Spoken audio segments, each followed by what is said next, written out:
नमस्कार, मी डॉक्टर रेखा बाबासाहेब दोलताडे। आमच्या हॉस्पिटलमध्ये आर्थिक अपहार करून पलायन झालेले राखुंडे दाम्पत्य यांनी आपला गुन्हा लपवण्यासाठी आमच्या विरुद्ध केलेलं हे षडयंत्र आहे। 9/11/2025 रोजी ते आमच्या हॉस्पिटलमधून आर्थिक अपहार करून पलायन झालेत याची आम्ही मसवड पोलीस ठाण्यामध्ये नोंद दिली आहे। या 9/11/2025 या तारखेला मसवड पोलीस ठाण्यामध्ये तक्रार दिली आहे। हे तक्रार लपवण्यासाठी त्या दाम्पत्याने आमच्या विरुद्ध रचलेलं हे षडयंत्र आहे। ह्या दाम्पत्याने गावातील गावगुंडांना पकडून आमची तक्रार मागे घेण्यास प्रवृत्त करत होते। गावगुंडांच्या तर्फी आमच्याकडे धमकीवजा निरोप देत होते। गावगुंड आम्हाला असेही सांगत होते की त्यांची तक्रार मागे न घेतल्यास 2019 मध्ये सीट डॉक्टरांचं बाळ पळवण्यामध्ये आमचाही हात होता हे तुला माहीत आहे का? जर ही तक्रार मागे नाही घेतलीस तर राखुंडे दाम्पत्याच्या पत्नी विरुद्ध आम्ही तुझ्या विरुद्ध बलात्काराची खोटी तक्रार नोंदवणार आहे।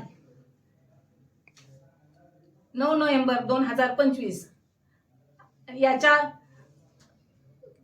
हाच मुद्दा पकडून हे गावगुंड आम्हाला खंडणी मागत होते। 9/11/2025 आणि 11/12/2025 या गावगुंडांच्या विरुद्ध आम्ही आणि त्या दाम्पत्याच्या विरुद्ध 2 तक्रार मसवड पोलीस ठाण्यात दिलेल्या आहे। त्याच्यावरती अद्याप कुठलीही चौकशी झाली नाही। उलट त्या दाम्पत्यांना हाताशी धरून पोलीस ठाण्याने डॉक्टरांविरुद्ध खोटा गुन्हा नोंदवला आहे। आमचे डॉक्टर निर्दोष आहेत। आमचे डॉक्टर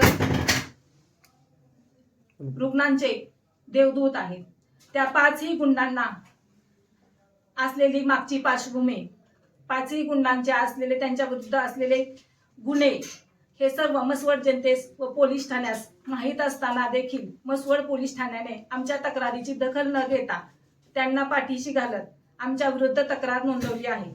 त्या 5ही गुन्ह्यामध्ये संग्राम सेटे यांच्या विरुद्ध असलेला गुन्हा, लक्ष्मण राखुंडे यांच्या विरुद्ध असलेला पोक्सोचा गुन्हा ह्याचा कुठलीही पार्श्वभूमी बघितली नाही। खोट्या तक्रारीला आम्ही अजिबात घाबरणार नाही। नेटाने लढू। न्यायदेवतेवर आमचा पूर्ण विश्वास आहे। न्यायदेवता आम्हाला न्याय देईल अशी आम्हाला पूर्ण खात्री आहे आणि आम्ही ते करून दाखवू। आवाज न्यूज साठी संदीप जठार, गोंदवले।